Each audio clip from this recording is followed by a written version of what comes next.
Hello बच्चों, क्या हाल चाल, कैसे हैं आप सभी लोग। देखिए बच्चा, आज हम आप लोगों से डिस्कस करने वाले हैं जेई एडवांस पेपर 2 के बारे में। पिछली क्लास में हम लोगों ने आपसे डिस्कस किया था जेई एडवांस पेपर 1 के बारे में। तो चलिए बिना देर किए हुए आज हम आप लोगों से डिस्कस करते हैं फटाफट जेई एडवांस पेपर 2। तो जेई एडवांस पेपर 2 के लिए फर्स्ट क्वेश्चन हमारे पास क्या है। देखिए बच्चा, फर्स्ट क्वेश्चन क्या है। According to Bohr model the highest kinetic energy is associated with the electron is highest kinetic energy associated with the electron। क्या होगा हमारे पास। देखिए सबसे पहले आप समझिए एनर्जी का फॉर्मूला हमारे पास क्या होता है। E is equal to negative of 13.6 Z square upon N square. ये हमारे पास टोटल एनर्जी का फॉर्मूला है। अगर हम बात करते हैं काइनेटिक एनर्जी की, तो काइनेटिक एनर्जी का फॉर्मूला क्या है, negative of En total energy के बराबर होता है, राइट। तो काइनेटिक एनर्जी का फॉर्मूला क्या बन जाएगा हमारे पास, that's become plus 13.6 Z square upon N square. चलिए अब हमें बताना है कहां पर वैल्यू मैक्सिमम है, तो कैसे करेंगे। देखिए first orbit of hydrogen atom क्या वैल्यू बनेगी, प्लस 13.6 जेड क्या आएगा 1 का स्क्वायर अपॉन में 1 का square, right. First orbit of helium atom, first orbit of helium atom में बच्चा क्या आएगा हमारे पास, plus 13.6 first orbit of helium atom 2 का स्क्वायर अपॉन 1 का square.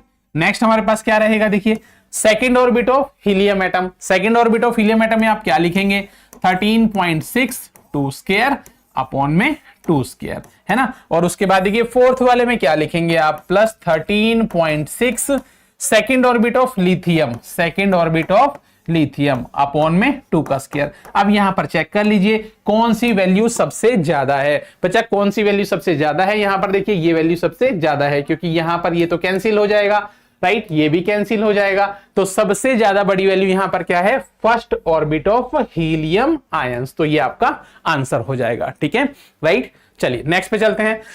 In a metal deficient oxide sample MX2O4 M is present in both +2 and +3 oxidation state.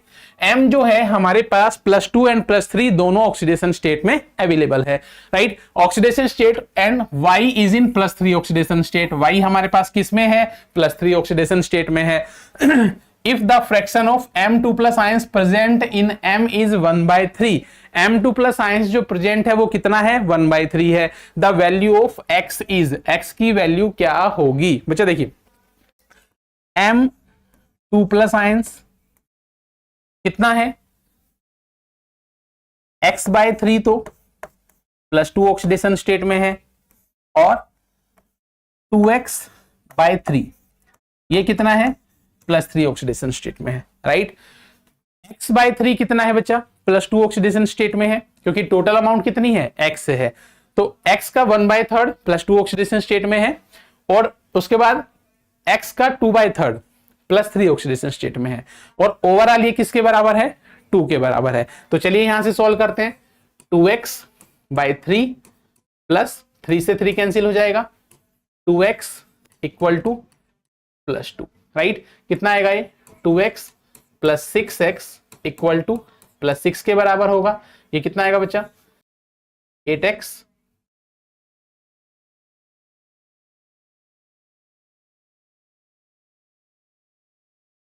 X कितना आ जाएगा हमारे पास, 6/8, 3/4, 0.75 कितना आ जाएगा, 0.75। तो X की वैल्यू कितनी रहेगी बच्चा, हम यहाँ पर 0.75 ये लीजिए, ये आपकी वैल्यू निकल आएगी। इसे हम दूसरे मेथड से भी कर सकते हैं। अगर आप इसे दूसरे मेथड से करना चाहें तो आप क्या लिख सकते हैं, देखिए बच्चा आप इसे इस मेथड से भी बना सकते हैं। सेकंड मेथड क्या है, सेकंड मेथड में आप क्या लिखेंगे, X/3 +2, और क्या लिखेंगे आप, 2X/3 +3, और क्या लिखेंगे आप, Y कितना है हमारे पास, 2Y है, और एक की ऑक्सीडेशन स्टेट कितनी है, +3, और क्या लिखेंगे आप, 4, ऑक्सीडेशन स्टेट कितनी है, -2 इक्वल टू 0।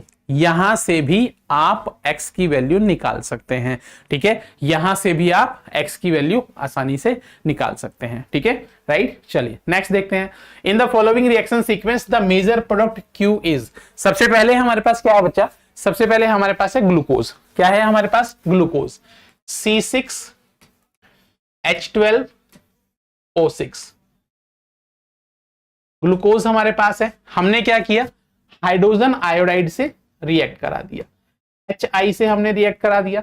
HI के केस में क्या होगा, यहां पर HI के केस में यहां पर होगा रिडक्शन, और रिडक्शन से हमारे पास क्या बन जाएगा, रिडक्शन से हमारे पास बनेगा CH3 CH24 CH3 normal hexane, normal hexane.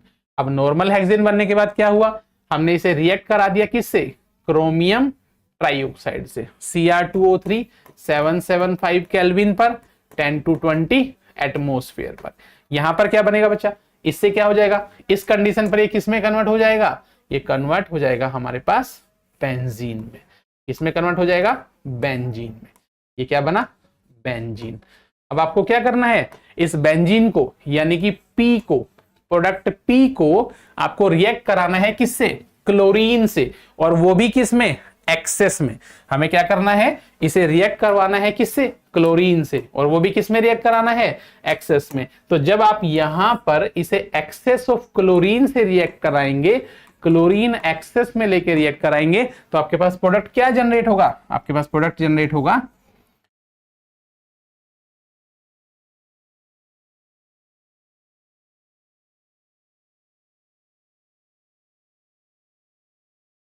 ये लीजिए, ये आपका फाइनल प्रोडक्ट बन जाएगा। तो कौन सा ऑप्शन आपका सही रहेगा, यहां पर ABCD, क्यू के लिए आपका कौन सा ऑप्शन सही रहेगा बच्चा, डी ऑप्शन आपका सही रहेगा।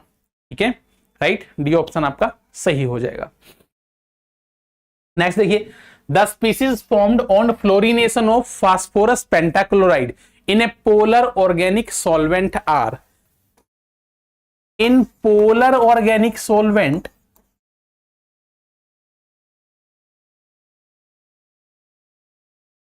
इन पोलर ऑर्गेनिक सॉल्वेंट। देखिए बच्चा, जो हमारे पास फास्फोरस पेंटाक्लोराइड होता है, सबसे पहले आप ये समझिए सॉलिड स्टेट में, तो ये किस में कन्वर्ट होता है, PCl4 plus PCl6 minus, PCl6 minus. अब जब हमने इसे रिएक्ट करा दिया फ्लोरिनेशन के साथ, फ्लोरिनेशन ऑफ फास्फोरस पेंटाक्लोराइड, हमने क्या कर दिया, इसका फ्लोरिनेशन कर दिया। क्या कर दिया, फ्लोरिनेशन कर दिया। जब आपने इसका फ्लोरिनेशन किया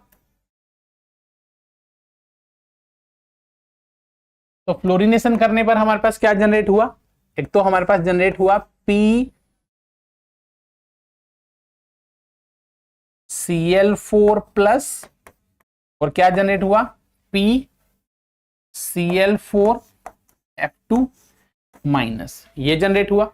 और क्या जनरेट हुआ, एंड PCl4 प्लस एंड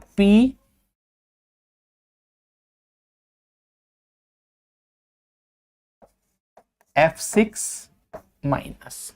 ठीक है, ये दो चीजें हमारे पास पोलर ऑर्गेनिक सॉल्वेंट में फ्लोरिनेशन करने पर जनरेट होंगी। पहले क्या होगा, पहले हमारे पास 2 क्लोरीन रिमूव होंगे, फिर क्या होगा, हमारे पास 6 के 6 क्लोरीन रिमूव हो जाएंगे। ठीक है, तो ये दोनों प्रोडक्ट हमारे पास पोलर ऑर्गेनिक सॉल्वेंट के फ्लोरिनेशन में जनरेट हो जाएंगे। ठीक है, चलिए नेक्स्ट देखते हैं। An aqueous solution of hydrogen in electrochemically oxidized by oxygen, thereby releasing chemical energy in the form of electrical energy. One of the product generate from the electrochemical reaction is N2. Choose the correct statement about the above process. सबसे पहले देखिए हमने क्या किया, aqueous solution of hydrogen is electrochemically oxidized by O2. कैसे reaction रही होगी, देखिए बच्चा, सबसे पहले क्या रहेगा, N2H4, और ऑक्सीडेशन कहां पर होती है, एनोड पर। कहां पर होगी, एनोड। इसके बाद रिडक्शन पर क्या होगा, देखिए रिडक्शन वाले स्टेप में क्या होगा, रिडक्शन में हमारे पास क्या आएगा, जो हमारे पास 2 मॉलिक्यूल ऑफ H2O है, that react with oxygen molecule by gaining 4 electron to form 4 OH minus ions. क्या बना, 4OH माइनस आयन। ये रिएक्शन हमारे पास कहां पर हुई? ये रिएक्शन बच्चा हमारे पास हुई कैथोड पर। कहां पर हुई? कैथोड पर। कैथोड पर। अब आप देखिए, मैच कीजिए। जब हम इसे कैंसिल करते हैं तो क्या होगा? 4 इलेक्ट्रॉन से 4 इलेक्ट्रॉन आउट, 4 इलेक्ट्रॉन से 4 इलेक्ट्रॉन आउट। क्या बन जाएगा आपके पास? 4OH से 4OH आउट, N2H4 प्लस। क्या होगा यहां से? 4 मॉलिक्यूल ऑफ वाटर से 2 मॉलिक्यूल ऑफ वाटर कैंसिल होंगे, plus O2 to form N2 plus 2 molecule of water. ये हमारे पास रिएक्शन जनरेट हो गई। हमसे जो स्टेटमेंट में कहा गया था aqueous solution of hydrogen is electrochemically oxidized by O2, तो हमने हाइड्रोजन को ऑक्सीडाइज कर दिया और हमें क्या मिला? नाइट्रोजन गैस मिली और वाटर मॉलिक्यूल बाहर निकला। तो ये देखिए इलेक्ट्रोकेमिकली रिएक्शन इज N2, तो नाइट्रोजन हमारे पास जनरेट हो गई। अब हमें क्या बताना है? OH minus ions react with N2H4 at the anode to form nitrogen gas and water releasing 4 electron to the anode. सही लिखा हुआ है, बिल्कुल सही लिखा हुआ है बच्चा, बिल्कुल करेक्ट लिखा हुआ है। ध्यान से देखिए, बिल्कुल सही लिखा हुआ है, राइट। फर्स्ट ऑप्शन हमारा सही है। सेकंड देखिए, at a cathode N2H4 breaks to N2। क्या कैथोड पर N2H4 ने नाइट्रोजन को ब्रेक किया? नहीं किया। उसके बाद देखिए, at the cathode molecular oxygen get convert to OH minus ions. At cathode molecular oxygen gets convert into OH minus ions और molecular oxygen get convert into OH minus ions. Clear है? बिल्कुल reaction से हमें दिखाई दे रहा है।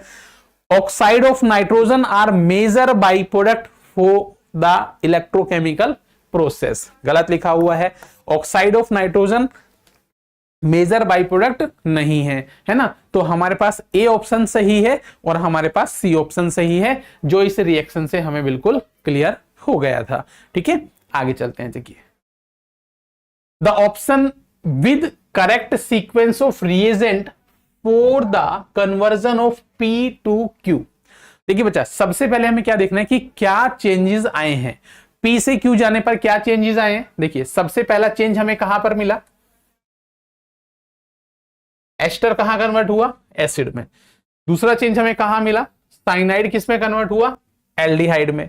तीसरा चेंज हमें कहां पर मिला? हमारे पास जो एस्टर वाला पार्ट था वो फिर से चेंज हुआ किसके अंदर? अल्कोहल के अंदर। और फोर्थ कहां पर चेंज मिला हमें? कीटोन के अंदर। फिफ्थ चेंज हमें कहां पर मिला? इस डबल बॉन्ड के अंदर, जो अब किस में कन्वर्ट हो चुका है? जो अब ट्रिपल बॉन्ड से किस में कन्वर्ट हो चुका है? अब डबल बॉन्ड के अंदर। यहां पर पोजीशन क्या है बच्चा? सिस। ये भी पोजीशन क्या है हमारे पास? सिस। पहली बात तो, है ना। तो सिस पोजीशन के लिए हमारे पास क्या है? सबसे पहला ऑप्शन हम चेक करते हैं, लिंडलार्ड कैटलिस्ट। लिंडलार्ड कैटलिस्ट क्या करेगा बच्चा? रिडक्शन। ट्रिपल बॉन्ड को कहां कन्वर्ट कर देगा? डबल बॉन्ड में। ठीक है, तो फर्स्ट ऑप्शन में ट्रिपल बॉन्ड हमारा डबल बॉन्ड में कन्वर्ट हो जाएगा, सही है। SnCl2 क्या करेगा? SnCl2 पार्शियल रिडक्शन करेगा, CH डबल बॉन्ड NH, और हाइड्रोलिसिस करके इसे क्या बना देगा? एल्डिहाइड बना देगा। मतलब क्या जनरेट कर देगा? ये यहां पर एल्डिहाइड ग्रुप जनरेट कर देगा। साइनाइड से क्या बना देगा? एल्डिहाइड बना देगा। ठीक है, उसके बाद NaBH4। NaBH4 बच्चा क्या करेगा? इस एल्डिहाइड को रिड्यूस करके क्या बना देगा? अल्कोहल बना देगा, CH2OH बना देगा। और जबकि हमें यहां पर क्या चाहिए था? एल्डिहाइड चाहिए था, है ना। तो इसीलिए ये वाला ऑप्शन क्या हो जाएगा हमारे पास? गलत हो जाएगा। सेकंड की बात करते हैं, लिंडलार्ड कैटलिस्ट क्या करेगा? ट्रिपल बॉन्ड को डबल बॉन्ड में कन्वर्ट कर देगा। उसके बाद हम क्या करेंगे? हाइड्रोलिसिस। हाइड्रोलिसिस से हमारे पास क्या होगा? देखिए, हाइड्रोलिसिस से हमारे पास क्या होगा? जो भी हमारे पास एस्टर ग्रुप प्रेजेंट है, जो भी हमारे पास एस्टर ग्रुप प्रेजेंट है, वो किस में चले जाएंगे? एसिड में चले जाएंगे। किस में चले जाएंगे बच्चा? एसिड में चले जाएंगे। तो यहां पर मुझे एसिड मिलेगा, करेक्ट है। यहां पर मुझे एसिड मिलेगा, करेक्ट है क्या? क्या करेक्ट है क्या? एसिड मिलेगा, है ना। वहां पे मुझे क्या मिलेगा? एसिड। और जबकि मुझे क्या चाहिए? अल्कोहल चाहिए। तो ये वाला भी क्या हुआ बच्चा? गलत हो गया। ठीक, आगे आते हैं। NaBH4 sodium borohydride. Sodium borohydride क्या करता है, ये एल्डिहाइड और कीटोन को किसमें कन्वर्ट करता है, एल्कोहल में। तो सबसे पहले क्या करेगा, ये क्या बनाएगा, एल्कोहल बनाएगा, एल्कोहल बनाएगा, है ना। सबसे पहले क्या बनाएगा, इस कीटोन से एल्कोहल बना देगा। ये देखिए एल्कोहल बना दिया, करेक्ट है, ठीक है। उसके बाद क्या करेगा, SnCl2 in presence of HCl aldehyde cyanide को किसमें कन्वर्ट कर देगा, एल्डिहाइड में कन्वर्ट कर देगा। सही है बच्चा, करेक्ट है, ये भी करेक्ट है। उसके बाद देखिए हाइड्रोलिसिस करेगा तो एस्टर को किसमें कन्वर्ट कर देगा, एस्टर को किसमें कन्वर्ट कर देगा, ये बनाएगा एल्डिहाइड, ये बनाएगा एल्कोहल। ये क्या करेगा, हाइड्रोलिसिस से एसिड बनाएगा, एसिड बनाएगा। तो एसिड हमारे पास दिखाई दे रहा है, ये देखिए करेक्ट है, ठीक है। उसके बाद ये भी क्या करेगा, यहां पर एसिड बना देगा, है ना। ये भी क्या करेगा, एसिड बना देगा।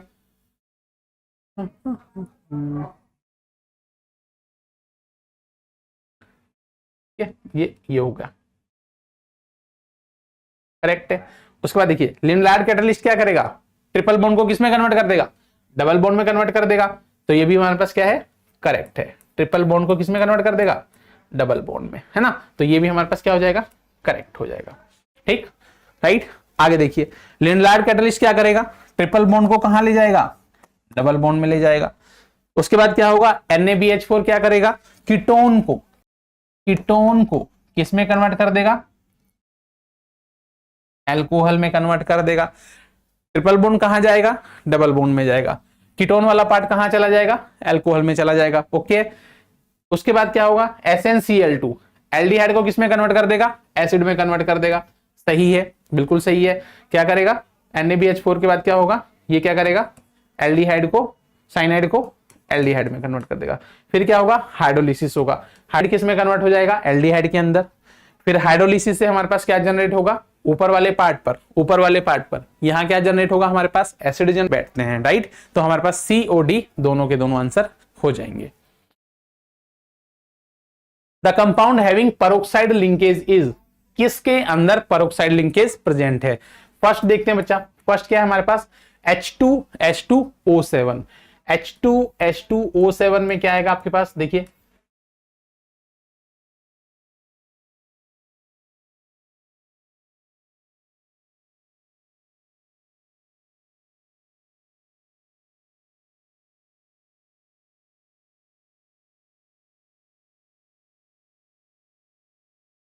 ये देखिए H2H2O7, राइट। क्या आपको पेरोक्साइड लिंकेज दिखाई दे रही है, क्या पेरोक्साइड लिंकेज इसके अंदर प्रेजेंट है, नहीं, राइट। अब हम बात करते हैं H2H2O8 की। H2H2O8 में क्या होगा बच्चा, O double bond S double bond, यहां आएगा OH,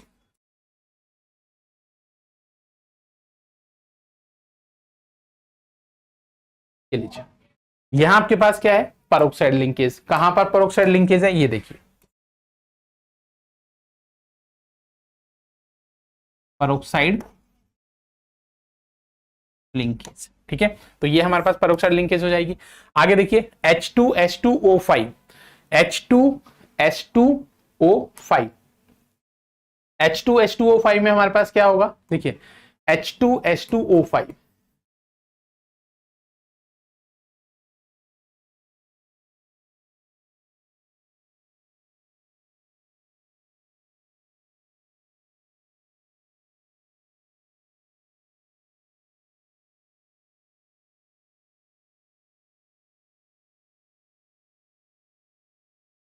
H2H2O5, 3 और 2 5। यहां पर क्या पेरोक्साइड लिंकेज है क्या, नहीं है, ये भी क्या है, गलत। नेक्स्ट देखिए H2H2O5, H2SO5 क्या बनेगा, sulphur double bond O double bond O OH। ये देखिए यहां पर ये क्या है, पेरोक्साइड लिंकेज, क्या है, पेरोक्साइड लिंकेज। तो यहां पर भी हमें पेरोक्साइड लिंकेज देखने को मिलेगी H2SO5 के अंदर एंड H2H2O8 के अंदर, ठीक है, राइट। तो बी एंड डी आपके दोनों के दोनों सही ऑप्शन हो जाएंगे, राइट। ये भी आपके पास सही ऑप्शन होगा, ये भी सही होगा और ये दोनों के दोनों क्या होंगे, गलत हो जाएंगे। राइट, चलिए नेक्स्ट देखते हैं। To form a complete monolayer of acetic acid on 1 gram of charcoal, 100 ml of 0.5 molar acetic acid was used. Some of the acetic acid remains unadsorbed. To neutralize the unadsorbed acetic acid, 40 ml of 1 molar NaOH, 40 ml of 1 molar NaOH solution was required. If each molecule of acetic acid occupy P into 10 raised to power minus 23 meter square surface area on charcoal, the value of P is, if each molecule of acetic acid occupy P into 10 raised to power minus 23 meter square surface area on charcoal, the value of P is, value of P हमारे पास क्या होगी, अगर each molecule of acetic acid कितना area cover करता है, 9 into 10 raised to power minus 23 metre square. साथ साथ surface area of charcoal हमें कितना गिवन है बच्चा, 1.5 into 10 raised to power 2 metre square पर ग्राम। ठीक है, तो देखिए सबसे पहले आप समझिए क्या है हमारे पास, ये मेरे पास 1 ग्राम चारकोल है। इस 1 ग्राम चारकोल पर हमने क्या किया, इस 1 ग्राम चारकोल पर हमने एसिटिक एसिड लगा दिया।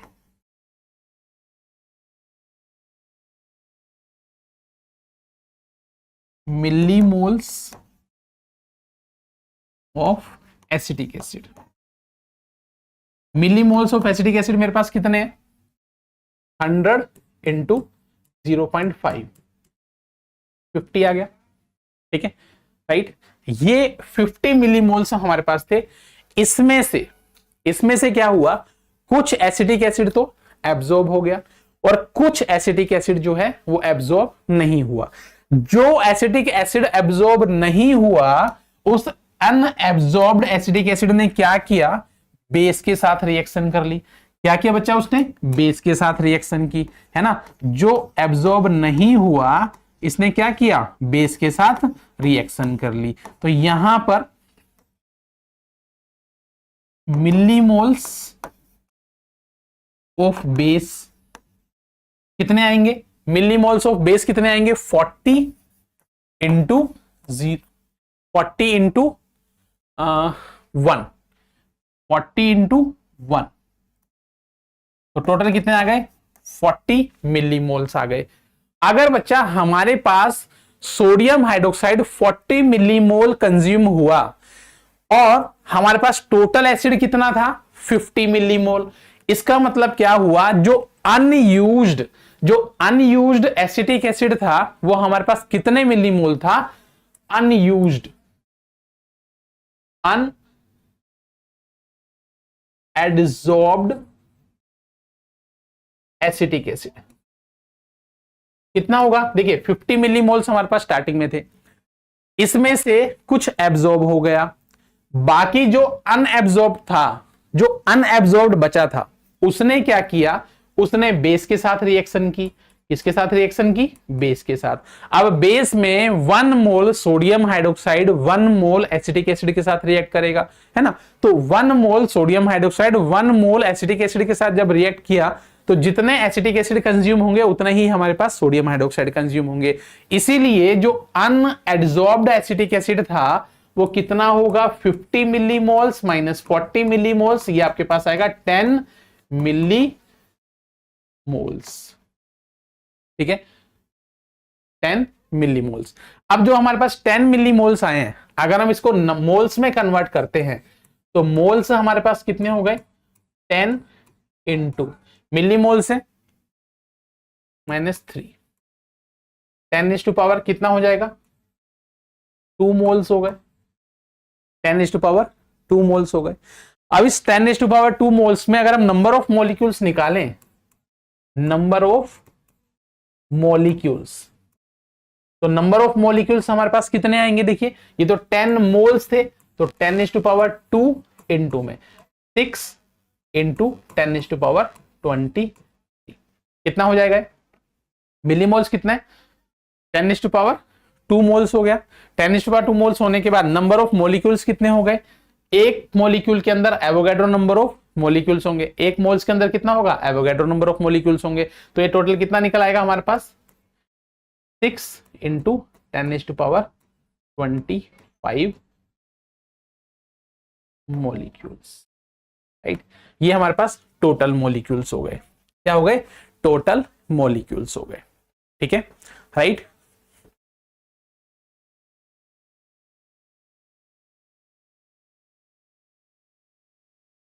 ये -2 आएगा यहाँ पर, है ना, -2 आएगा, तो ये -2 आएगा, तो ये हमारे पास 21 हो जाएगा।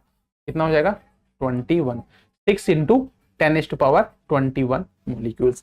ये बच्चा हमारे पास टोटल नंबर ऑफ मॉलिक्यूल्स आ गए। अब हमारे पास टोटल सरफेस एरिया कितना था, देखिए total surface area of charcoal कितना था, 1.5 इंटू 10⁻2।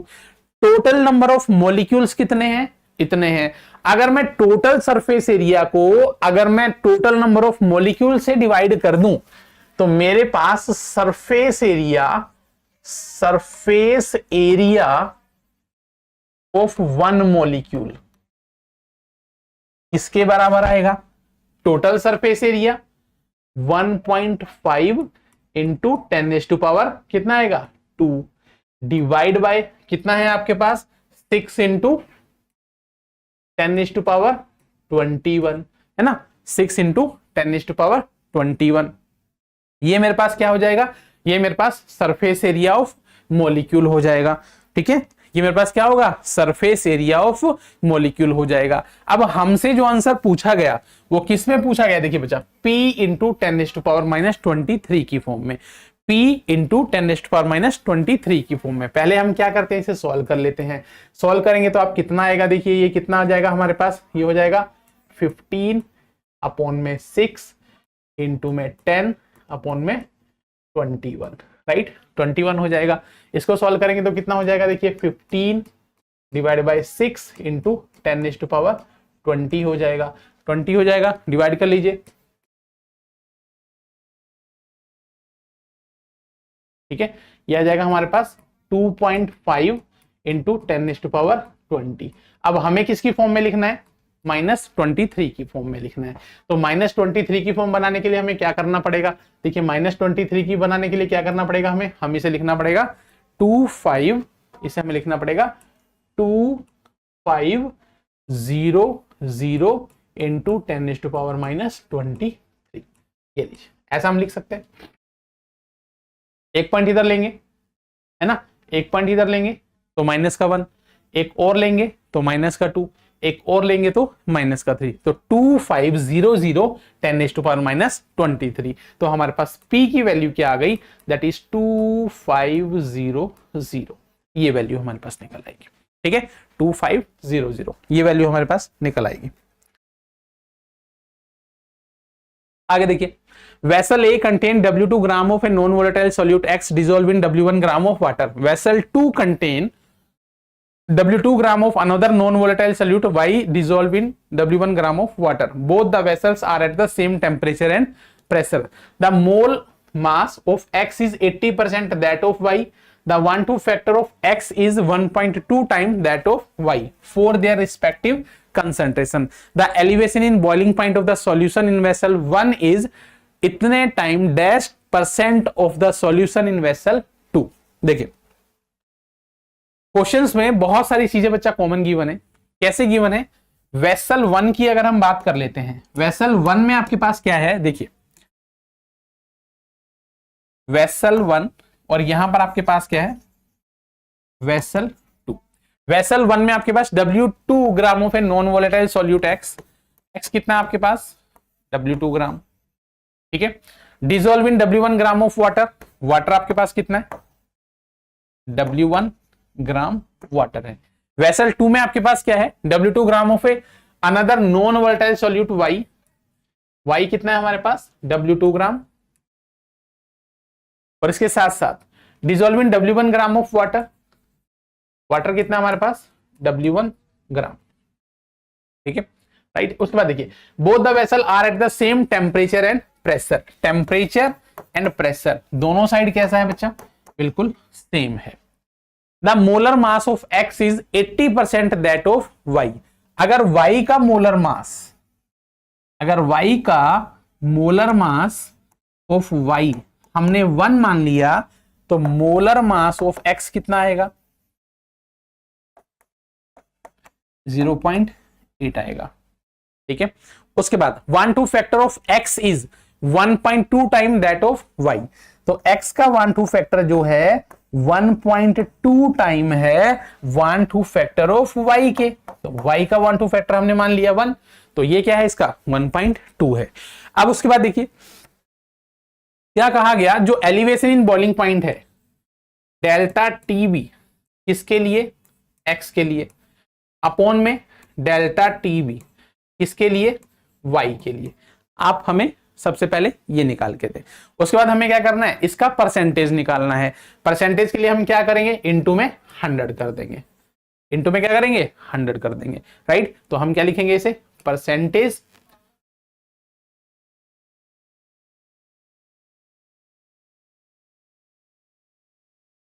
इनटू में 100। अरे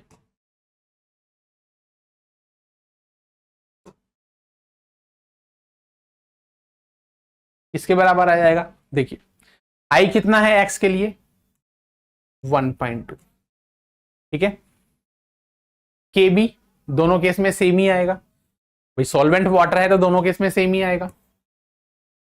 इनटू m, मोलैलिटी के लिए मास ऑफ सॉल्यूट कितना है W2, अपॉन में मॉलिक्यूलर मास कितना है 0.8, मास ऑफ सॉल्वेंट कितना है W1, किस पे निकालोगे, पर 1000 पे निकालोगे, डिवाइड बाय क्या होगा 1/2 फैक्टर 1 है, kb आएगा, मास ऑफ सॉल्यूट कितना है W2, अपॉन में मॉलिक्यूलर मास कितना आएगा बच्चा 1 आएगा, इनटू में 1000 अपॉन में W1।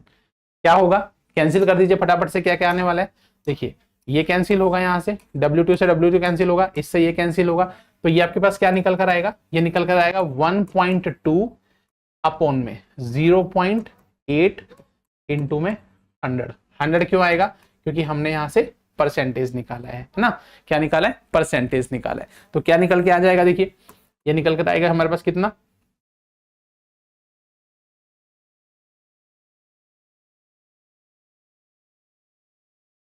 150%, 150%, ठीक है। क्योंकि हमने यहां पर क्या किया, हमने यहां पे 100 भी लिया है ना, इनटू में 100 भी लिया था, तो इस वजह से हमारे पास ये निकल आएगा। डन, कितना निकल के आएगा 150%। 100 किस लिए लगाया हमने, क्योंकि बच्चे यहां पर परसेंटेज निकालना था, इस वजह से हमने 100 का यूज किया।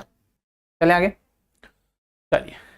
For a double strand DNA, one strand is given below, the amount of energy required to split the double strand DNA into 2 single strand is इतने kilo joule per mole, given average energy per hydrogen bond of 80 base pair. 80 के एक hydrogen bond के लिए बच्चा energy कितनी है 1 kilo calorie पर मोल।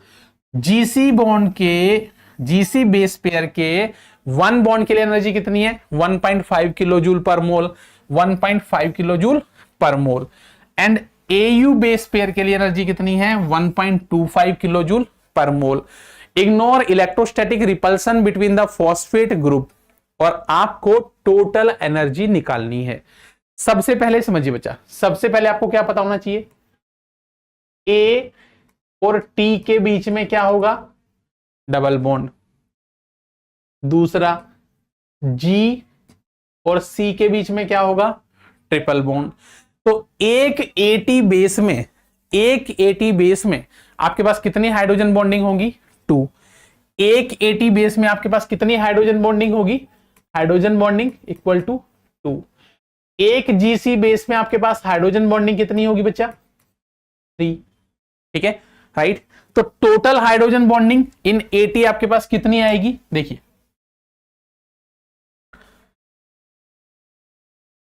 Total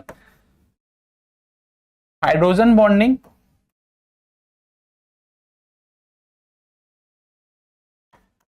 इन 80 base pair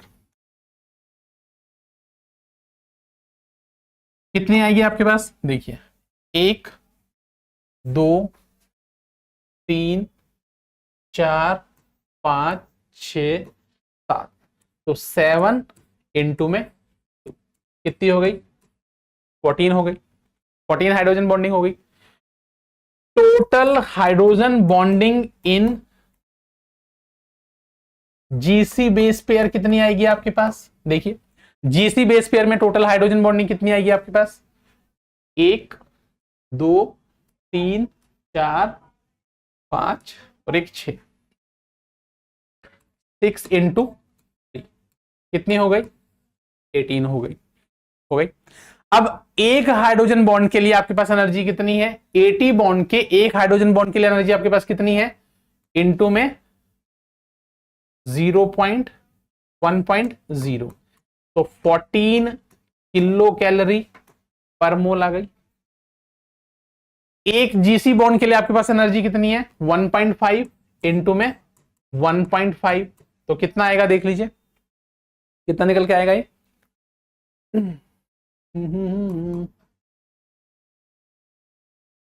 15 120, 15 16 17 27 27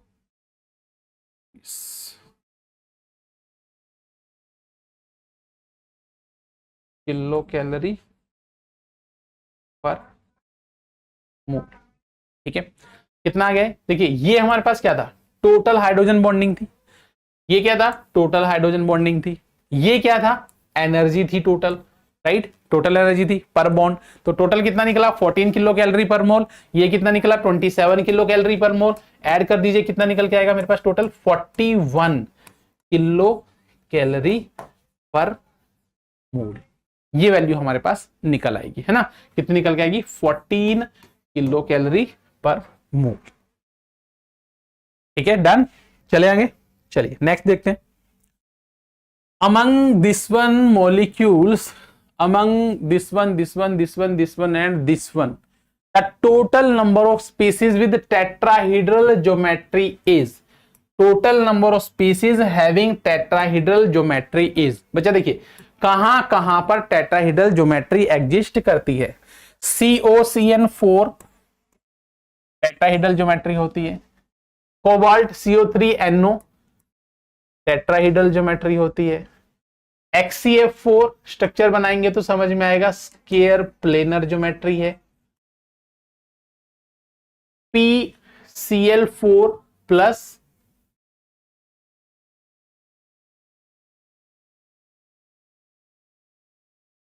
PCl4 tetrahedral geometry है, PdCl4 2 माइनस प्लेटिनम और प्लेटिनम के मैक्सिमम कॉम्प्लेक्स जो होते हैं हमारे पास स्क्वायर प्लेनर होते हैं, ICl4 माइनस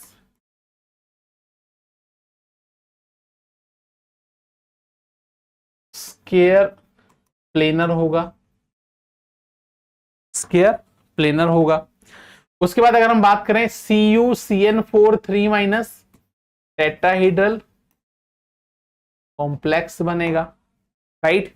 P4 की अगर हम बात करें टेट्राहेड्रल कॉम्प्लेक्स बनाता है, तो total number of tetrahedral complex आपके पास कितने बने, total number of tetrahedral complex आपके पास कितने आ गए, देखिए जरा चेक कीजिए कितने आ गए, 1 2 3 4 और एक ये 5, तो total number of tetrahedral complex हमारे पास कितने आ गए बच्चा, 5, total number of tetrahedral complex is 5, ठीक है, राइट। चलिए, an organic compound P having molecular formula C6H6O3 gives ferric chloride test and does not have intermolecular hydrogen bond. The compound P react with 3 equivalent of NH2OH to produce oxime Q. Treatment of P with excess of methyl iodide in presence of KOH produced compound R. Okay. As the major product, reaction of R with excess of isobutyl magnesium bromide. Reaction of R with excess of isobutyl magnesium bromide by treatment with H3O plus gives compound S as the major product. The total number of methyl group in the compound S is, the total number of methyl group in the compound x is क्या होगा। बच्चा देखिए, सबसे पहले हमारे पास जो molecular formula given है, इसके अंदर हम डिग्री ऑफ अनसैचुरेशन निकालते हैं कि हमारे पास डिग्री ऑफ अनसैचुरेशन कितनी है। डिग्री ऑफ अनसैचुरेशन हमारे पास कितनी निकल के आएगी, टोटल नंबर ऑफ कार्बन कितने हैं 6, 6 2 12, 2 इंटू 6 प्लस 2 माइनस, हेलोजन होगा तो सब्सट्रैक्ट होगा, हाइड्रोजन होगा तो सब्सट्रैक्ट होगा, नाइट्रोजन होगा तो ऐड होगा। तो हाइड्रोजन कितने हैं हमारे पास 6 हैं, माइनस 6 कितना होगा, ठीक है 6 दूनी 12, 12 तो 14, 14 में से 4 गया, कितना हो गया 14 में से 4 गया, यस यस जल्दी से बताइए कितना हो गया, 14 में से 4 गया 10, कितना हुआ 10 है ना, कितना हो गया 10, 10 को 2 से डिवाइड करेंगे तो कितना आ जाएगा, ठीक है चलिए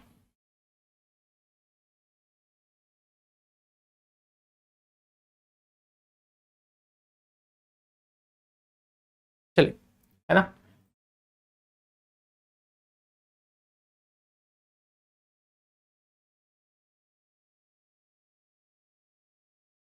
टू इंटू में 6 minus number of hydrogen atom divide by 6, ठीक है 14, 14 में से 6 गए कितने हो गए 8, 8 को डिवाइड करोगे 2 से तो कितना निकल आएगा 4, कितना निकल आया 4। तो आपके पास डिग्री ऑफ अनसैचुरेशन कितना आ गया 4, है ना। तो डिग्री ऑफ अनसैचुरेशन 4 आने के बाद हमें क्या समझ में आया कि जो हमारे पास मोलिकुलर फॉर्मूला है C6H6O3, इसके अंदर अनसैचुरेशन कितनी है, इसके अंदर अनसैचुरेशन है बच्चा 4, राइट। उसके बाद जो ये फॉर्मूला था, इससे हमें क्या हिंट मिला C6H6O3 gives ferric chloride test FeCl3 test positive. और फेरिक क्लोराइड टेस्ट किसके लिए होता है बच्चा, फिनॉल के लिए। हम लोगों ने पढ़ा है ferric chloride test violet colour complex बनता है, वायलेट कलर कॉम्प्लेक्स बनेगा, right, and does not have intermolecular hydrogen bonding. और साथ साथ क्या है, साथ साथ इंटरमोलिकुलर हाइड्रोजन बॉन्डिंग भी यहां पर नहीं है, ठीक है, इंट्रामोलिकुलर हाइड्रोजन बॉन्डिंग भी यहां पर नहीं है। तो अगर हम इन दोनों चीजों को कंसीडर करते हैं कि OH ग्रुप भी हमारे पास होना चाहिए, फिनॉल है, और साथ साथ इंट्रामोलिकुलर हाइड्रोजन बॉन्डिंग भी हमारे पास नहीं होनी चाहिए, तो इन दोनों फैक्टर को अगर हम कंसीडर करें तो बच्चा, और साथ साथ डिग्री ऑफ अनसैचुरेशन को अगर हम कंसीडर करें दैट इज 4, तो हमारे पास जो मॉलिक्यूल की पॉसिबिलिटी हमें दिखाई देती है, मॉलिक्यूल की पॉसिबिलिटी क्या दिखाई देती है, HO OH and OH, right.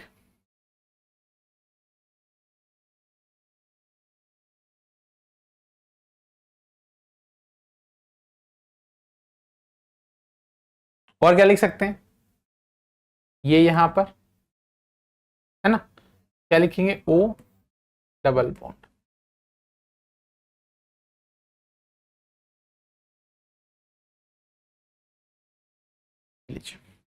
ये या फिर ये।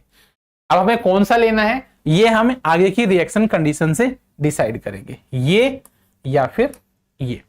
कैसे पता चलेगा, देखिए 3 equivalent of NH2OH to produced oxime Q, 3 equivalent of NH2OH to produced oxime Q, है ना, और treatment of P with excess of methyl iodide in presence of KOH produced compound R। तो सबसे पहले 3 इक्विवेलेंट ऑफ हाइड्रोक्साइलामाइन से अगर हम react करते हैं तो क्या रिएक्शन होगी यहां पर देखिए क्या होगा, 3 मॉलिक्यूल ऑफ हाइड्रोक्साइलामाइन, क्या होगा हमारे पास H2NOH, यहां से वाटर, H2N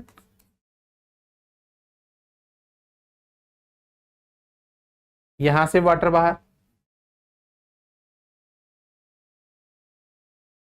यहां से वाटर बाहर, ठीक है। तो हमारे पास क्या प्रोडक्ट बन जाएगी, देखिए प्रोडक्ट क्या बनेगी बच्चा, NOH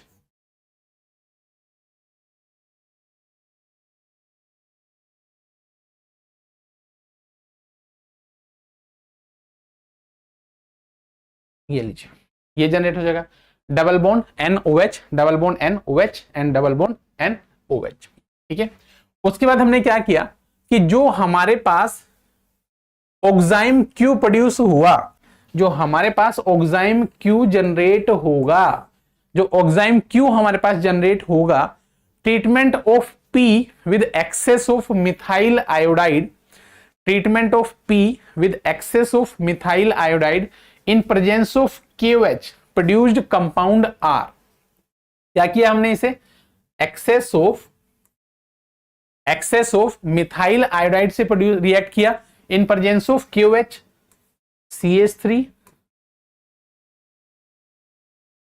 CH3I in presence of KOH, और CH3I हमने क्या लिया, एक्सेस में लिया, क्या लिया, एक्सेस में लिया। तो हमारे पास क्या जनरेट होगा,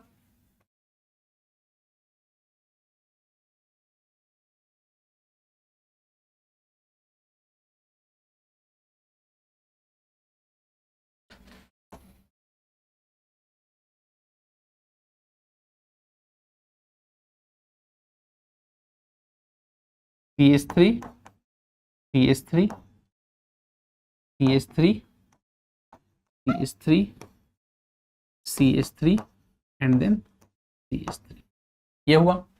ठीक है, तो ये क्या हुआ हमारे पास, कंपाउंड R। जो कंपाउंड R हमारे पास ये जनरेट हुआ, that compound R as the major product, reaction of R with excess of isobutyl magnesium bromide followed by the treatment with H3O plus give compound S as a major product। अब देखिए बच्चा, यहां पर दो चीजें possible हैं, दो चीजें पॉसिबल हैं। जब हमने इसे रिएक्ट किया किसके साथ, आइसोब्यूटाइल मैग्नीशियम ब्रोमाइड के साथ, आइसोब्यूटाइल मैग्नीशियम ब्रोमाइड के साथ जब हमने इसे रिएक्ट किया, CH3 CH CH3 CH2 MgBr, isobutyl magnesium bromide के साथ हमने रिएक्ट किया। और अगर हम स्टेरिक हिंड्रेंस के फैक्टर को कंसीडर नहीं करते, अगर हम स्टेरिक हिंड्रेंस के फैक्टर को कंसीडर नहीं करते हैं, तो क्या होगा, तब ये हमारे पास पार्शियल माइनस और पार्शियल प्लस, ये ग्रुप क्या होगा, डायरेक्टली हमारे पास क्या होगा, इस कार्बन पर अटैक कर देगा, इस कार्बन पर अटैक कर देगा, है ना। तो क्या हुआ कि जो हमारे पास आइसोब्यूटाइल मैग्नीशियम ब्रोमाइड है, अगर हम इसके स्टेरिक फैक्टर को कंसीडर नहीं करते हैं, तो ये डायरेक्टली कहां अटैक कर देगा, यहां पर अटैक कर देगा, है ना। और क्या होगा, प्रोडक्ट में हमारे पास CH3 CH CH3 CH2 group इस कार्बन पर जुड़ जाएगा।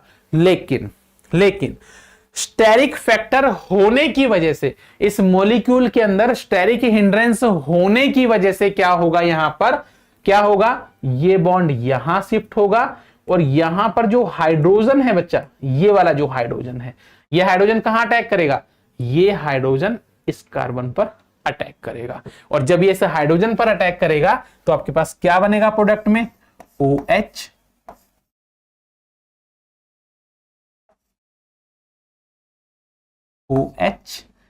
एंड, और यहां आपके पास क्या आएगा, मिथाइल, ये देखिए methyl methyl methyl methyl methyl and then methyl. तो टोटल नंबर ऑफ मिथाइल हमारे पास कितने जनरेट हुए, 6। टोटल नंबर ऑफ मिथाइल हमारे पास कितने जनरेट हो गए बच्चा, 6 जनरेट हो गए, है ना। तो टोटल नंबर ऑफ मिथाइल हमारे पास कितने जनरेट हो गए, 6 मिथाइल। लेकिन अगर इसके स्टेरिक हिंड्रेंस के फैक्टर को कंसीडर नहीं किया जाए, आइसोब्यूटाइल मैग्नीशियम ब्रोमाइड के अगर स्टेरिक फैक्टर को कंसीडर नहीं किया जाता और इसके अटैक को डायरेक्टली हम यहां पर कराते हैं, तो हमारे पास total number of CH3 group कितने हो जाएंगे। तब हमारे पास total number of CH3 group कितने हो जाएंगे बच्चा, देखिए तब हमारे पास total number of CH3 group कितने हो जाएंगे, OH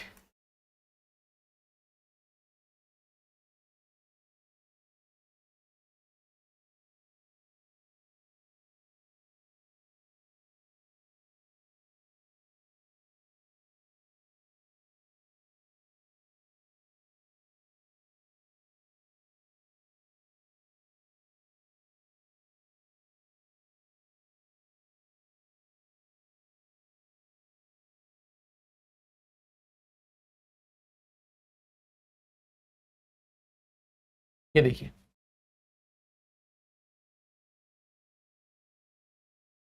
तब हमारे पास total number of CH3 group कितने हो जाएंगे?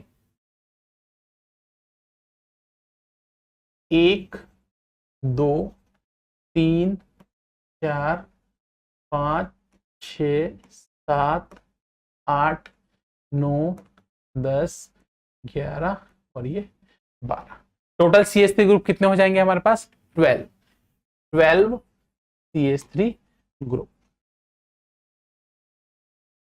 राइट। ठीक है, तो दो पॉसिबिलिटी हमारे पास है यहां से। पहला केस, नो स्टेरिक हिंड्रेंस,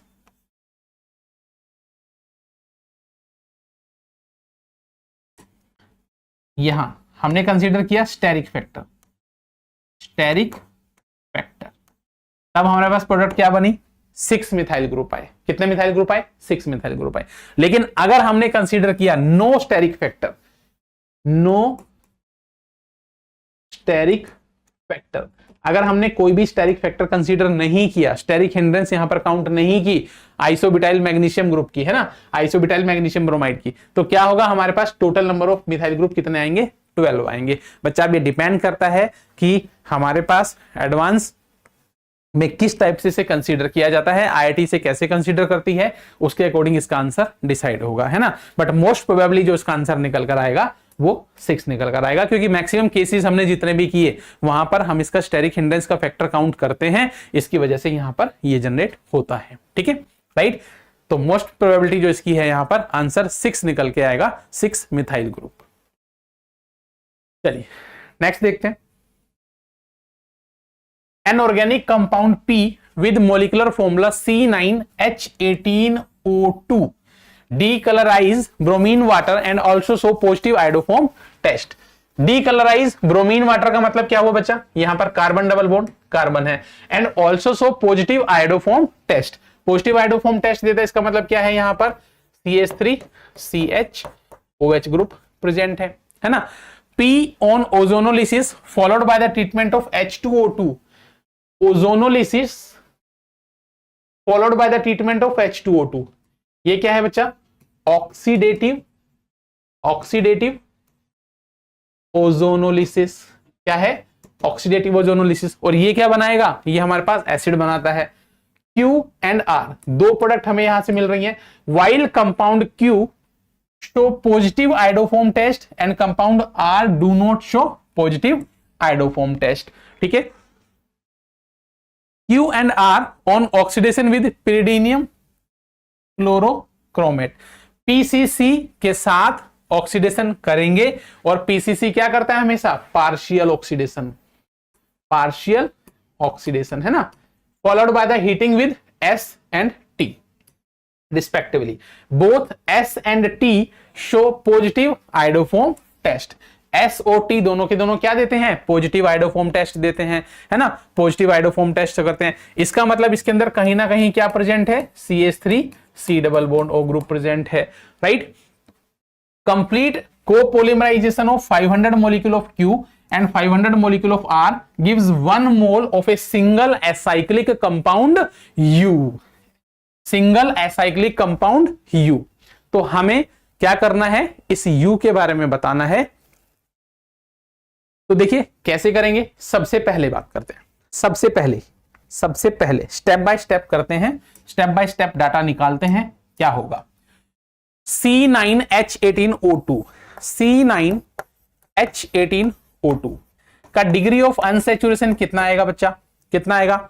9 दूनी 18 और 2 20 minus 18 divide by 2, degree of unsaturation कितना आएगा? 1 आएगा, है ना। जो हमें कहां से पता चल रहा था? यहां से भी पता चला कि मॉलिक्यूल के अंदर carbon double bond carbon exist करता है। इसके साथ साथ molecules also show positive iodoform test, molecule positive iodoform test भी देता है। इसका मतलब मॉलिक्यूल के अंदर carbon double bond carbon present है, मॉलिक्यूल के अंदर CH3 CHOH प्रेजेंट है ना, positive iodoform test. P on ozonolysis followed by the treatment with hydrogen peroxide give Q and R।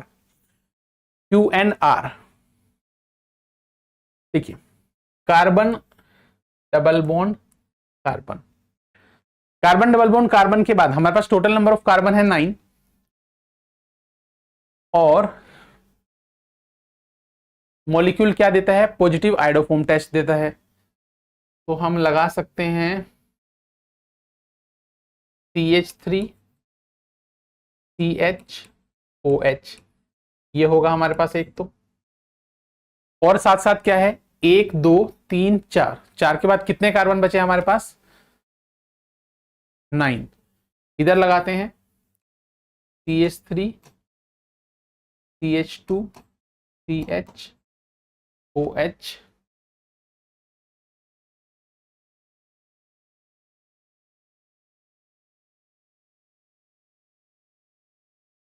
CH2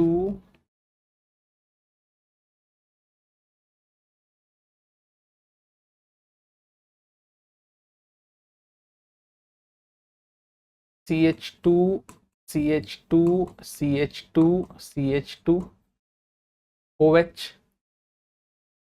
1 2 3 4 5 6 7 8, अभी भी कार्बन कम है ना, तो हम इसे ऐसा लगा सकते हैं CH3 CHOH CH2 bond C double bond CH CH2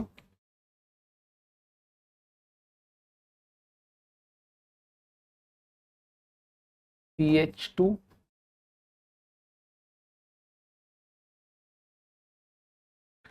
1 2 3 4 5 6 7 8 9, ठीक है, और यहां पर हमने लगा दिया इसे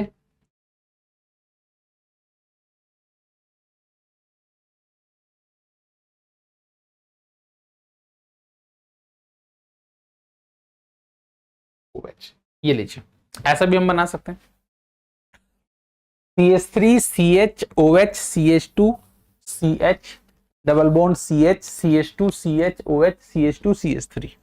अब हमने इसे ऐसा क्यों बनाया, ठीक है, ऐसा हमने क्यों बनाया, क्योंकि बच्चा देखो इसने कहा कि P और अभी initially molecule positive iodoform test देता है, तो अभी initially mole positive iodoform test दे सकता है ना, पॉजिटिव आयोडोफॉर्म टेस्ट दे सकता है, पॉजिटिव आयोडोफॉर्म टेस्ट। इसके बाद क्या कहा कि जो हमारे पास ओजोनोलिसिस होगा, ओजोनोलिसिस के बाद मुझे Q मिलेगा और R मिलेगा, while compound Q shows positive iodoform test, जो Q है वो पॉजिटिव आयोडोफॉर्म टेस्ट देगा, जबकि compound R does not give positive iodoform test, तो इसीलिए जो दूसरा पार्ट है वो पॉजिटिव आयोडोफॉर्म टेस्ट नहीं देगा। इसका मतलब आयोडोफॉर्म वाली पोजीशन जो है वो इस मॉलिक्यूल में नहीं बननी चाहिए, है ना, आयोडोफॉर्म वाली जो पोजीशन है वो इस मॉलिक्यूल में नहीं बननी चाहिए, और इस वाले मॉलिक्यूल में आयोडोफॉर्म वाली पोजीशन बननी चाहिए, राइट। तो इसी वजह से हमने इसे ऐसा लिखा। अब देखिए जैसे ही मैं इसका क्या करूंगा, ऑक्सीडेटिव ओजोनोलिसिस करूंगा, जैसे ही हम इसका ऑक्सीडेटिव ओजोनोलिसिस करेंगे तो क्या होगा, ऑक्सीडेटिव ओजोनोलिसिस करने से सबसे पहले मॉलिक्यूल यहां से ब्रेक होगा, और मॉलिक्यूल ब्रेक होने के बाद मुझे क्या मिलेगा, देखिए क्या मिलेगा, CH3 1 2 3 4 CH3 CHOH CH2 COOH, वहीं पर दूसरी साइड हमें क्या मिलेगा, 1 2 3 4 5, 1 2 3 4 और ये, ठीक है। अब देखिए ये हमारे पास पॉजिटिव आयोडोफॉर्म टेस्ट दे रहा है, ये वाला पार्ट है, राइट, जबकि ये वाला पार्ट नेगेटिव है ना। तो जो पॉजिटिव आयोडोफॉर्म टेस्ट देगा वो क्या था, Q था, और दूसरा क्या था हमारे पास, R था, ये क्या हुआ, Q हुआ, और दूसरे वाला पार्ट क्या हुआ, R हुआ। अब क्या कहा गया आगे की स्टेटमेंट में, देखिए आगे की स्टेटमेंट में देखिए, Q and R on oxidation with PCC followed by the heating with S and T, P Q and R को सबसे पहले में क्या करना है, पीसीसी से रिएक्ट कराना है। तो जब आप इसे पीसीसी से रिएक्ट कराएंगे, देखिए when it will react with PCC, pyridine chlorochromate, when it react with PCC, तो पीसीसी क्या करेगा, पीसीसी पार्शियल ऑक्सीडेशन दिखाएगा। पार्शियल ऑक्सीडेशन दिखाएगा तो एसिड किस में, अल्कोहल किस में कन्वर्ट हो जाएगा, 2 डिग्री अल्कोहल किस में कन्वर्ट हो जाएगा, कीटोन में कन्वर्ट हो जाएगा, C double bond O OH। यहां पर क्या बनेगा, CH3 CH2 C double bond O CH2 and then C double bond O OH। अब हमें क्या कहा गया, हमने इसकी क्या कर दी बच्चा, हीटिंग कर दी। हमने इसका क्या कर दिया, हीटिंग को कर दिया। जब आपने इसे हीट किया, ध्यान से देखिए, जब आपने इसे क्या किया, हीट किया, तो हीट करने पे क्या होगा, हीट करने पर क्या होगा, ये बॉन्ड यहां शिफ्ट, ये यहां शिफ्ट, ये बॉन्ड कहां जाएगा, यहां पर, और ये यहां पर। तो क्या मॉलिक्यूल मिलेगा आपको, क्या मॉलिक्यूल आपके पास जनरेट होगा, देखिए मॉलिक्यूल हमारे पास जनरेट हो जाएगा CH3 C double bond O CH3 और CO2 यहां से बाहर। यहां पर देखिए क्या जनरेट होगा, CH3 CH2 C double bond O CH3, right. अब यहां पर देखिए, आप ध्यान से देखिए, क्या ये मॉलिक्यूल आइडोफोम टेस्ट देगा, क्या ये मॉलिक्यूल आइडोफोम टेस्ट देगा, क्या ये पॉजिटिव आइडोफोम टेस्ट देगा,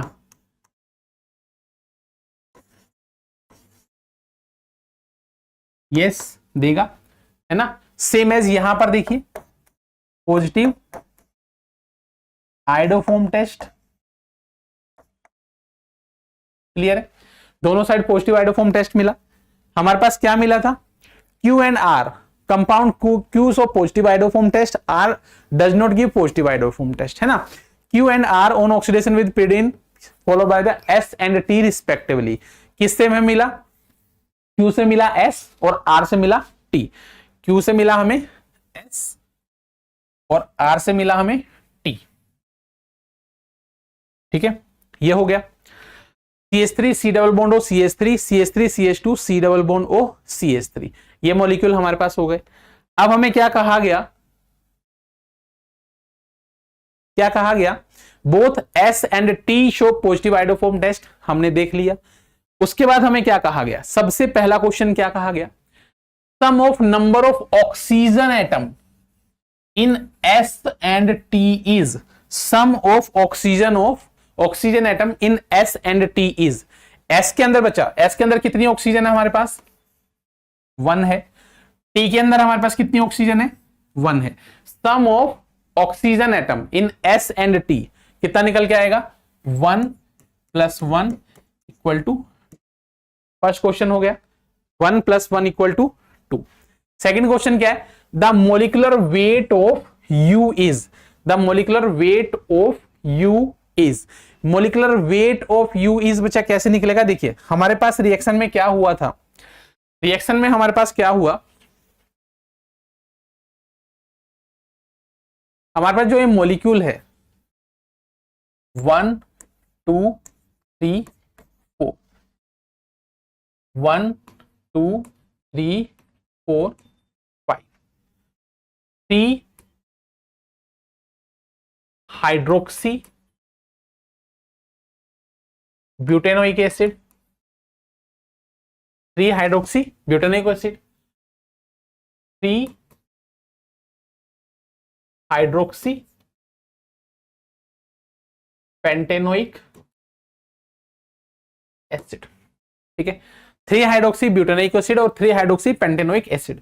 तो जो 3 हाइड्रोक्सी ब्यूटेनोइक एसिड जो आपके पास है और जो 3 हाइड्रोक्सी पेंटेनोइक एसिड आपके पास है, 3 hydroxy butanoic acid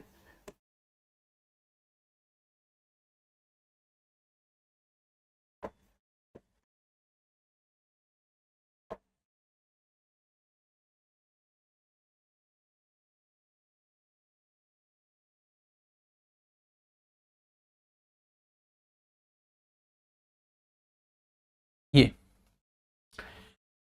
plus 3 hydroxy butanoic acid plus 3 hydroxy pentanoic acid, CH3 CH2 CH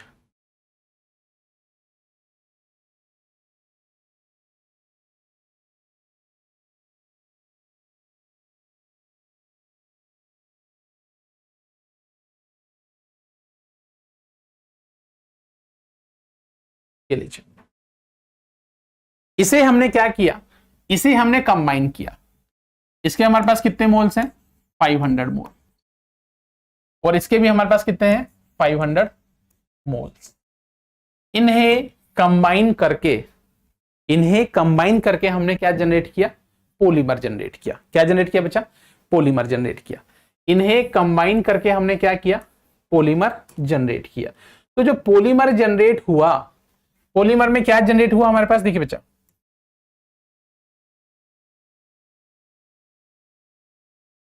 OCH CH3 CH2 C double bond O, यहां से OH जाएगा, है ना, यहां से फर्दर H जाएगा, CH CH2 C double bond O,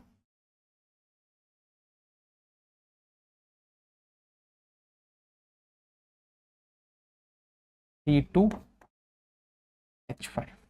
ठीक है, अभी हमने क्या किया था, एक मॉलिक्यूल इसका लिया और एक मॉलिक्यूल इसका लिया। ठीक है, एक मॉलिक्यूल इसका लिया और एक मॉलिक्यूल इसका लिया, तो हमारे पास कितना वाटर मॉलिक्यूल बाहर निकले, 2 मॉलिक्यूल लेने पर हमारे पास एक वाटर मॉलिक्यूल बाहर निकलेगा। ठीक है, 2 मॉलिक्यूल लेने पर हमारे पास एक वाटर मॉलिक्यूल बाहर निकलेगा। अगर हम टोटल 1000 मॉलिक्यूल लेते हैं, है ना, अगर हम टोटल 1000 मॉलिक्यूल लेते हैं, या हम ऐसे समझ सकते हैं कि अगर हम 3 मॉलिक्यूल लेते हैं तो कितने वाटर मॉलिक्यूल बाहर निकलेंगे, 2 निकलेंगे, है ना, 3 लेंगे तो 2 वाटर मॉलिक्यूल बाहर निकलेंगे। ठीक, तो ऐसा करके हमने जब इसे कैलकुलेट किया, कैसे कैलकुलेट किया, देखिए यहां पर और यहां पर ये कंटिन्यू चेन अभी चलती जा रही है, चलती जा रही है, चलती जा रही है। एंड में जब ये ब्लॉक हो जाएगी तो यहां पर H लगेगा, यहां पर OH लगेगा। तो टोटल मेरे पास 500 और 500 कितने हैं, टोटल 1000 मोल्स है, 1000 मोल्स है। तो 1000 मोल्स मेरे पास हैं, टोटल 1000 मोल मेरे पास है। तो टोटल 1000 मोल में से कितना वाटर मॉलिक्यूल बाहर निकलेगा, 999, 999, 999 वाटर मॉलिक्यूल बाहर निकलेगा, है ना। तो ट्रिपल वाटर मॉलिक्यूल बाहर निकलेगा। तो हमारे पास इसकी अमाउंट हम कैसे निकालेंगे, मॉलिक्यूलर वेट हम इसका कैसे निकालेंगे, देखिए सबसे पहले हमारे पास क्या है, टोटल वेट कैसे निकल के आएगा। देखिए टोटल वेट कैसे निकालेंगे, 500 मॉलिक्यूल मेरे पास किसके हैं, मॉलिक्यूलर फॉर्मूला कितना निकल के आएगा, मॉलिक्यूलर मास नंबर कितना निकल के आएगा, 104 प्लस 500 मेरे पास किसके हैं, मॉलिक्यूलर मास कितना निकल के आएगा, 118। ये हुआ माइनस, क्या सब्सट्रैक्ट करने वाले हो आप इसमें से, हमारे पास टोटल 1000 में से कितने वाटर मॉलिक्यूल होंगे, 999, इनटू में मॉलिक्यूलर मास कितना आएगा, 18 आएगा।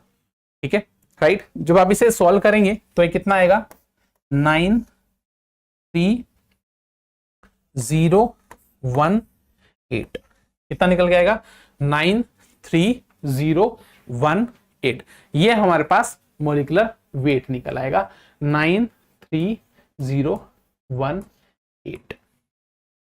ठीक है, राइट, 93018, ये हमारे पास टोटल मास निकल आएगा।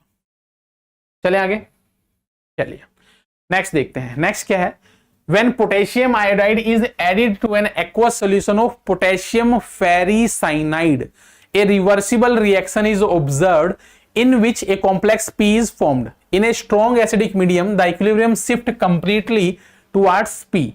पहला क्या है हमारे पास, when potassium iodide is added to an aqueous solution of potassium ferricyanide, potassium iodide को जब हमने ऐड किया, पोटेशियम आयोडाइड को जब हमने बच्चा ऐड किया K3FeCN6 के अंदर, तो क्या जनरेट हुआ, यहां से रिवर्सिबल रिएक्शन हुई, K4FeCN6 और प्लस 1/2 I2, राइट। ये रिएक्शन हुई हमारे पास। उसके बाद क्या हुआ, in a strong acidic medium the equilibrium shift completely, ठीक है, टुवर्ड्स P। ये हमारे पास P हुआ। Addition of zinc chloride to P in a slightly acidic medium result in a sparingly soluble salt. जब हमने क्या किया, जिंक 2+ को ऐड किया, जब हमने जिंक 2+ को ऐड किया Zn2+, कहां पर, P में। P क्या है हमारे पास, K4FeCN6। इसके अंदर जब हमने जिंक 2+ को ऐड किया तो हमारे पास रिएक्शन क्या बनेगी,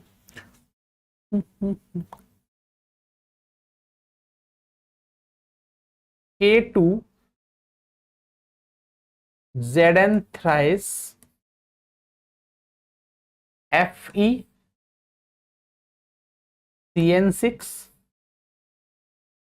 twice, K2Zn thrice FeCN6 twice। ये हमारे पास रिएक्शन हो गई, ठीक है। और स्प्रिंगली सोलेबल कॉम्प्लेक्स जो बना वो क्या है हमारे पास, Q है, ये बना। पहली रिएक्शन हमारे पास ये हो गई और दूसरी रिएक्शन हमारे पास ये हो गई। पहली में हमने क्या बनाया, P बनाया, दूसरी में हमने क्या बनाया, Q बना लिया। अब हमें क्या कहा गया, क्या कहा गया क्वेश्चन में, the number of moles of potassium iodide required to produce 2 mole of P, 2 mole of P। बच्चा हमने रिएक्शन में क्या देखा, Ki रिएक्ट कर रहा था किससे, K3FeCN6 से, तो क्या बनाया, K4FeCN6, ये बनाया K4FeCN6 plus half of I2। हमें कितना चाहिए, 2 मोल ऑफ P, ये हमारे पास P है। अगर आपको 2 मोल ऑफ P चाहिए तो आप क्या करेंगे, मल्टीप्लाई बाय 2 कर दीजिए, तो क्या आएगा, 2 molecule of Ki plus 2 molecule of K3FeCN6, ये जनरेट होगा, है ना। 2 molecule of Ki plus 2 K3FeCN6 to form, क्या जनरेट करेगा हमारे पास ये, to form 2 molecule of K4FeCN6 plus complete I2 molecule, complete I2 molecule, right. तो number of moles of potassium iodide required to produce 2 mole of P, 2 mole of P generate करने के लिए हमने क्या किया, 2 मोल ऑफ P जनरेट करने के लिए हमने क्या किया, पोटेशियम आयोडाइड को डबल कर दिया। तो number of moles of potassium iodide की रिक्वायरमेंट कितनी होगी, कितनी आएगी बच्चा, 2 आएगी। कितनी आएगी, 2 आएगी।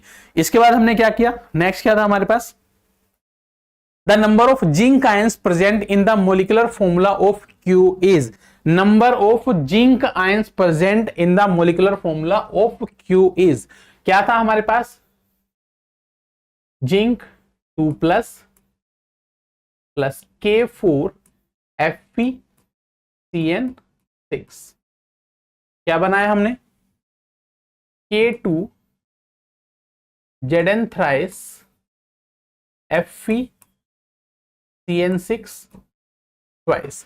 तो नंबर ऑफ जिंक आयंस हमारे पास कितने यूज हुए, ये देखिए, ये Q था हमारे पास, नंबर ऑफ